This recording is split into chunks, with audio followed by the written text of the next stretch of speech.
যে ফুল গাছ থেকে ফুল তুলতে গিয়ে আপনারা কোনোদিন গাছকে বলেছেন যে তোমার কাছ থেকে ফুলটা নিয়ে গোবিন্দকে দিচ্ছি? কেউ বলেছেন? মাথা নড়াবেন হ্যাঁ না না। তা না বলে নিলে কি করা হয়?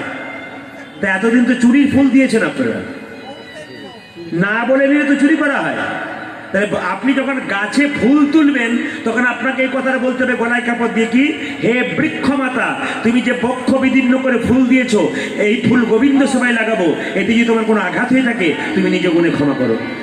এত বড় কথা যদি বলতে না পারেন তাহলে গলায় কাপড়টা নিয়ে বৃক্ষ মাতাকে, মানে যার কাছ থেকে ফুলটা নেবেন, একবার প্রণাম করে নেবেন। শাস্ত্র বলছে প্রণাম করে বলবেন, বৃক্ষ মাতা তোমার কাছ থেকে ফুল নিয়ে গোবিন্দকে দেবো, তোমার যদি এতে কোনো আঘাত হয়।